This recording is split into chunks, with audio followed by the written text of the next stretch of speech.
What is up, football fans? We are back for another episode of Third and Long. This is your week 3 Thursday night preview. Let's jump right in. I'm going to first start by talking about that Monday night game between the Panthers and Saints. Couple of things to take away. Bryce Young, let's talk about the Panthers. He's played a couple of stout defenses to start out the year.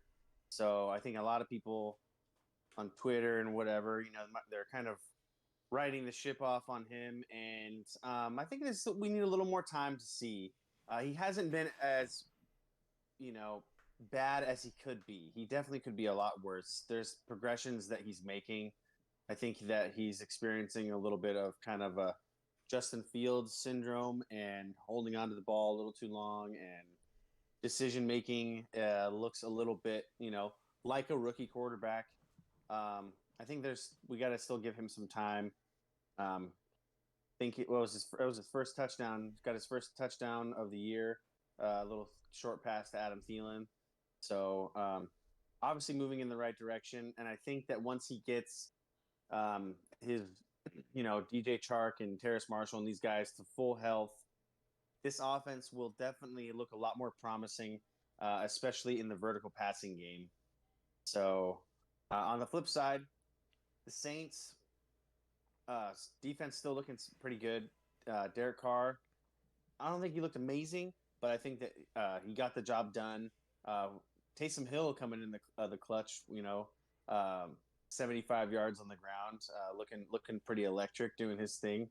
And obviously they needed that considering the injury to Jamal Williams. But this is the last week, mind you, for fantasy bench stash guys. If you've got Alvin Kamara stashed on your bench, this is the last week that you'll have to be without him. And I think that it will be an absolutely just massive upside to the Saints offense once he is back. If he is playing even 85% of his potential, because he is a game-changing player, and he's still young, 28. So I think we still have a couple years left of prime Alvin Kamara, and hopefully now that with the quarterback disparities are fixed in New Orleans, and the fact that you have guys like Olave and Shaheed that have developed in the vertical passing game, I think that that's going to help Alvin Kamara's fantasy usage, because it's going to help. Defenses aren't going to be able to game plan for the Saints the way that they have these last few years, because they have lacked that sort of talent with receivers and whatnot. So, Kyle, let's talk about that Steelers-Browns game. What do you got for us? Well, first off, I'd like to say that I definitely agree with your point that you made on Bryce Young. He still needs some more time. It's just his second game. So, with that said, Cleveland at Pittsburgh. This was a really interesting game. I really think the Browns would have won this had not Chubb got injured, which is really unfortunate. It seems like it just deflated the whole team, seeing that happen to Nick Chubb. And it's unfortunate for fantasy owners as well. You hate to see it happen to Nick Chubb. And, yeah, a lot of people drafted him, obviously, really high. And I just hope that everyone drafted some depth at running back, possibly made some trades there. One of those people being, for the viewers at home, one of those people being in our league. So the irony is that Kyle's favorite team is the Steelers, and Nick Chubb was his number one pick this year. So let's just throw that out there, throw that little scenario out there. I will say Nick Chubb was my first overall pick, and it does hurt. But, as I've been saying, you can't predict injuries. They happen, and it's unfortunate. You just got to prepare for the worst and go on from there. But I think I'll be all right. I hope so, at least. Anyways, the Browns offense, they just kind of sputtered without Chubb.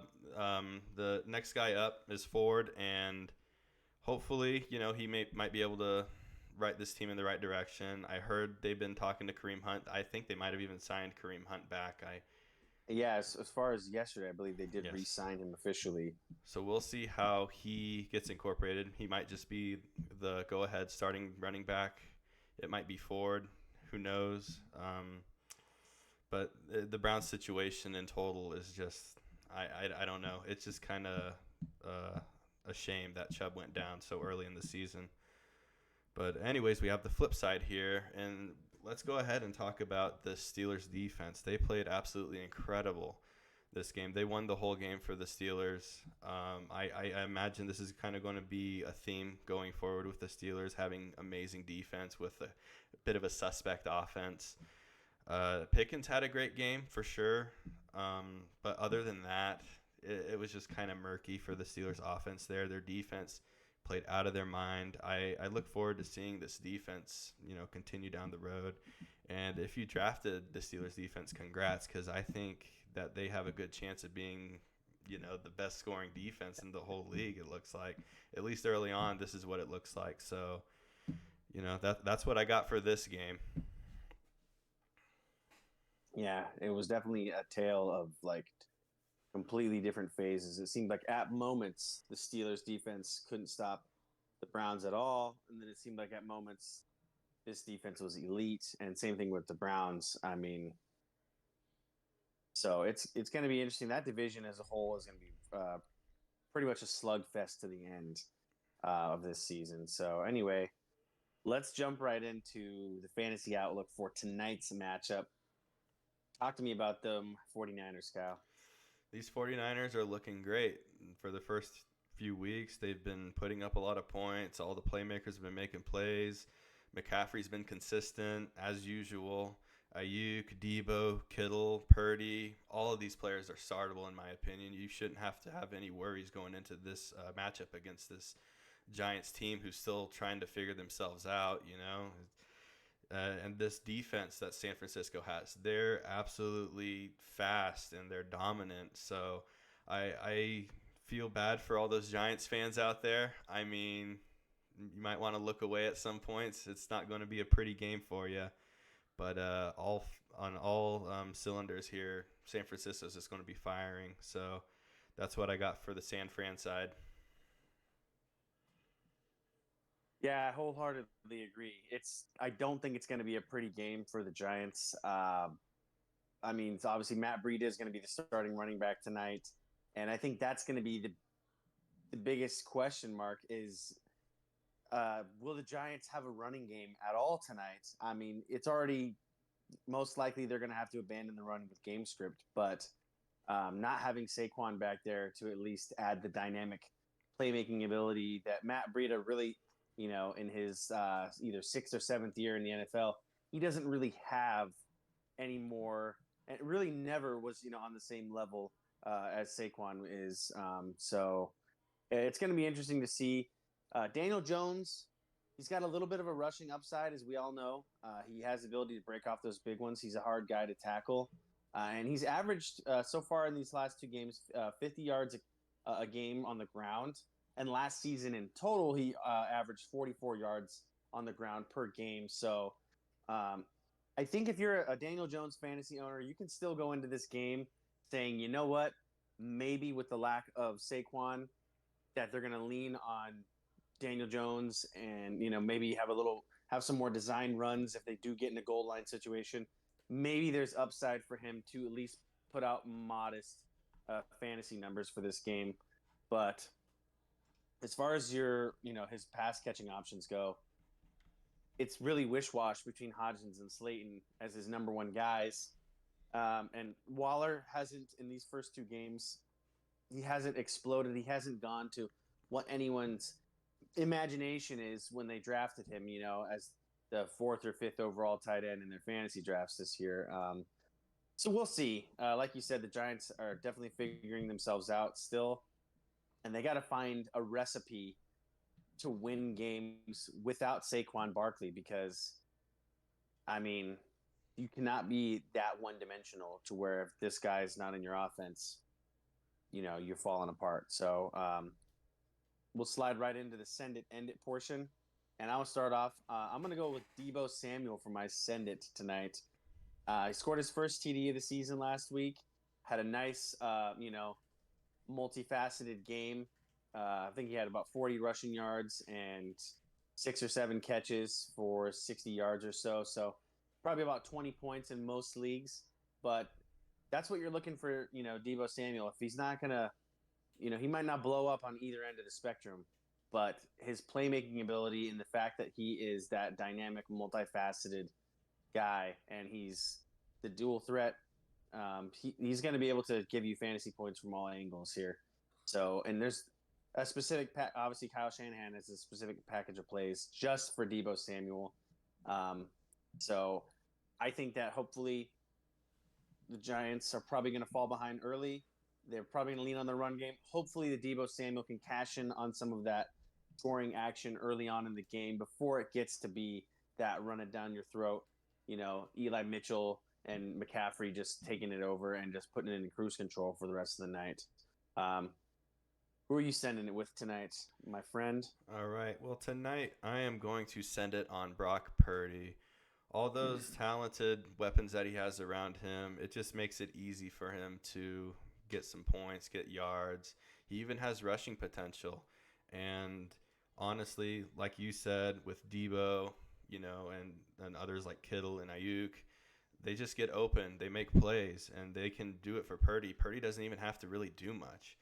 And so I think it's just easy points for Purdy in this game. If you have him, start him in your team and be comfortable about it, because I think the points are just going to come from this game. How about your end it? What are you ending it on today? Yeah, Purdy's pretty much a slam dunk in this matchup tonight. Prime time or no prime time, home or away, this matchup just screams yes. Tonight I'm ending it on Matt Breida. For anyone that had to go to the waiver wires this week, for the Chubb owners, the Saquon Barkley owners, or maybe you also own J.K. Dobbins and part of that, or Jamal Williams. So I mean, any of these guys that you're just like, wow, here I am in this conundrum. Hopefully, you have someone else out there besides Matt Breida to play.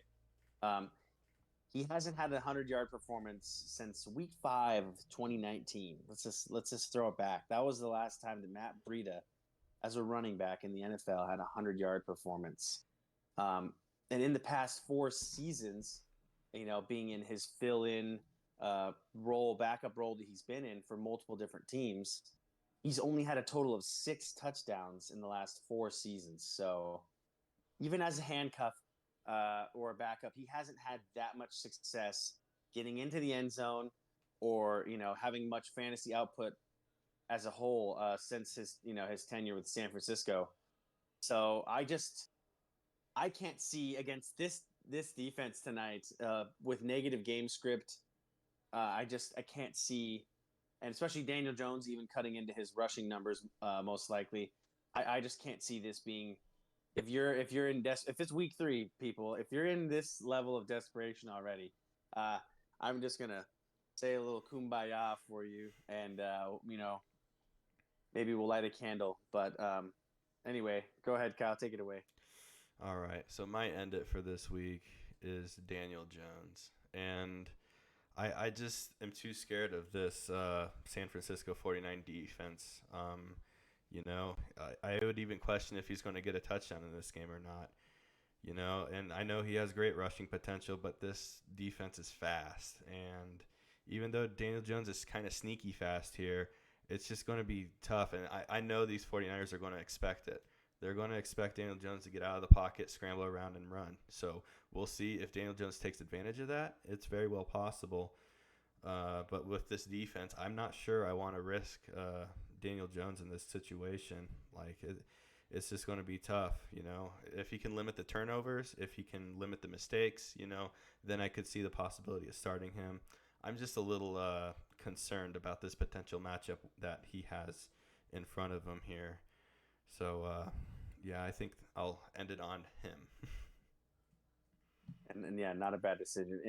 Especially since he's already had a 0 touchdown game just a couple weeks ago against another stout defense. So, and I would say there's a lot of people out there that would rank the 49ers defense above the Dallas defense. So, if that was any, preview or prequel into what this game is going to be like tonight, then we'll see. But on short rest, maybe this 49ers defense might have a broken play.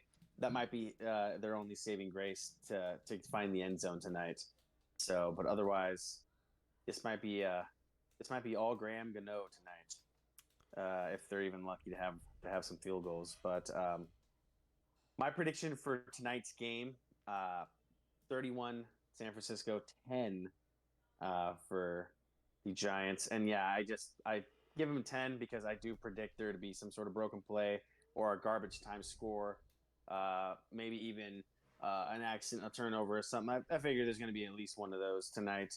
But yeah, the defensive dominance for San Francisco, I presume it's going to continue tonight against a team that is now going to have to piece together how are we going to play football on offense tonight without our star running back. Because even trying to put Matt Breida into Saquon Barkley's role, he's just not Saquon Barkley. I'll give Saquon that respect. He's just not Saquon. So, what's your prediction? Well, my prediction is total annihilation by the 49ers here. I think the 49ers will take it 35-17. I want to give the Giants the benefit of the doubt. I think they can score 17 in this game. Maybe, maybe not. We'll see. But I just expect San Francisco to be killing it this game like they've done the previous couple weeks. And yeah, that's all I got to really say about that one. Yeah, 17. That seems bold, but hey, it's an 18-point loss either way. So, but that's gonna do it here for us today, folks. So appreciate you tuning in. Make sure you go ahead and follow us on all of our pages: Instagram, YouTube, and Patreon. We'll see you on Saturday for the Week 3 full episode.